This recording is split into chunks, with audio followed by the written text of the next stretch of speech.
दूर रह पाए जो हमसे, दम कहाँ मंजिल में है, और देखना है शोर कितना बाजुए कातिल में रहा। देश की आज़ादी की खातिर वैसे तो कई क्रांतिकारियों ने अपने आप को देश के प्रति निछावर कर दिया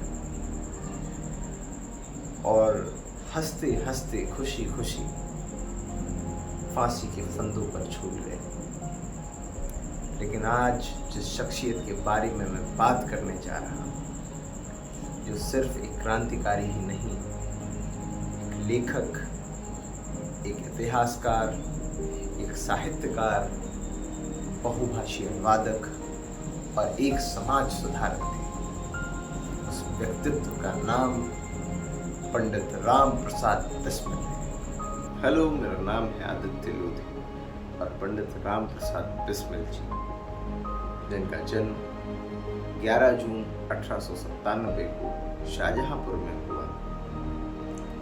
बिस्मिल जी जब गोरखपुर की जेल में थे, तब उन्होंने कुछ ऐसी पंक्तियां बोली जिससे नवयुवकों में एक देश की प्रति ईमानदारी और इस देश की क्रांति को और भी बढ़ोतरी मिली।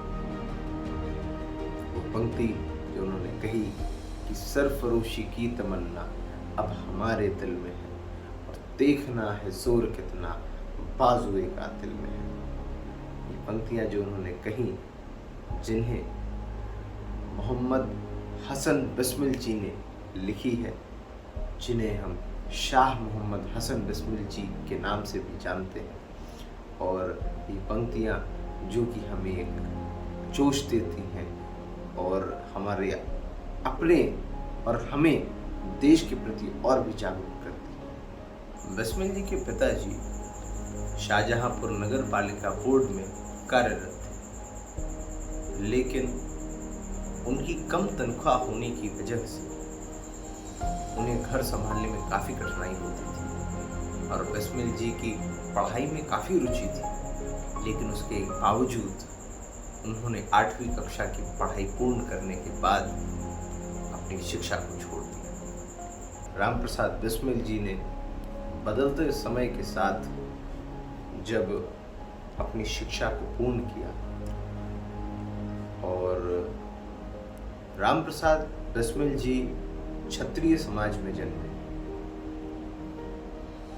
लेकिन अपनी शिक्षा को पूर्ण करने के बाद जब उन्होंने सभी वेद शास्त्रों का अध्ययन किया और उसके पश्चात उन्हें जब ज्ञान की प्राप्ति हुई, तब उन्हें पंडित राम प्रसाद बिस्मिल कहा जाने लगा।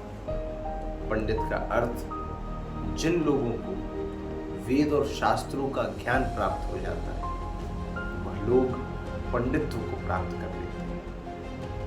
तब से उनको पंडित राम प्रसाद बिस्मिल कहा जाता है। राम प्रसाद बिस्मिल जी को कई बार उनके ही लोगों ने जान से मारने की भी कोशिश करी और बिस्मिल जी रोज सुबह उठ के मंदिर जाया करते थे और भगवान को पूजते थे। एक दिन जब वह हनुमान जी की पूजा कर रहे थे, उसके बाद जब वो वहाँ से बाहर निकले तो बाहर कुछ उन्हीं के विरोधी, जो कि अपने ही देश के लोग थे, उन्होंने बिस्मिल जी पे गोलियां चला दी। लेकिन बिस्मिल जी वहाँ से छिपे और उन्होंने अपने आप को सुरक्षित करा। बिस्मिल जी अपनी पिस्टल को महबूबा कहा करते थे और जब उन लोगों की कारतूसें ख़त्म हो गई और बिस्मिल जी बाहर निकले, तब उन्होंने कहा कि हमारी इस महबूबा का नाम बता दो, हम तुम्हें जीवन दान दे देंगे। उन लोगों ने कहा कि हमें कैसे पता होगा? तो बिस्मिल जी ने कहा, कुएं के मेंढक जो ठहरे, ये हमारी महबूबा माउजर है और ये एक ही विदेशी वस्तु है जो हमें पसंद है, क्योंकि ये कई अंग्रेज़ों को इस भारत माँ की धरती से दूर भेज चुकी है। ऐसा कहने के बाद उन्होंने यह कह के उन्हें बस छोड़ा कि तुम हमारे व्यक्ति हो, इस भारत माँ की संतान हो, अपने आप को इस देश के प्रति समर्पित करो, ना कि इसके विरुद्ध हो। यह कह के उन्हें जीवन दान दिया। और उसके बाद उन लोगों को भी यह समझ में आया कि जो व्यक्ति हमारे देश के लिए इतना ईमानदार है, उसके प्रति हमें बुरी सोच नहीं रखनी चाहिए। राम प्रसाद बिस्मिल जी की माता जी की एक बार तबीयत काफ़ी खराब थी और उन्हें उनसे मिलने भी जाना था। तो उन्होंने कुछ जिम्मेदारियां चंद्रशेखर आज़ाद जी पर छोड़ी और उनसे कहा कि जब तक मैं वापस आऊँगा, इन जिम्मेदारियों का निर्वाह आपको करना है। आज़ाद जी ने कहा कि बिस्मिल जी, अभी मेरे कंधे इतने मजबूत नहीं हैं कि मैं इन जिम्मेदारियों का निर्वाह कर सकूं। तो बिस्मिल जी हंसते हुए कहते हैं कि जब जिम्मेदारियां देंगे तभी तो मजबूत होंगे। और आज़ाद जी एक बात को लेके जो संगठन के लोगों में से ही थी, उसको लेके काफ़ी परेशान थे और बिस्मिल जी से उन्होंने बताई बात।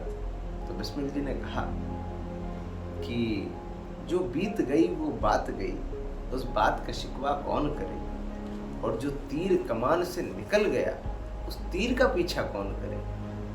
वो चीज़ कह के उन्होंने कहा कि आपको इन सब चीज़ों में नहीं पड़ना है, आपको संगठन को मजबूत करना है और मेरे आने के पहले इन चीज़ों को बना के रखनी है और जो मैं काम देके जा रहा हूँ उसको पूरा करना है। ये बात कह के बिस्मिल जी अपनी माँ से मिलने निकल गए।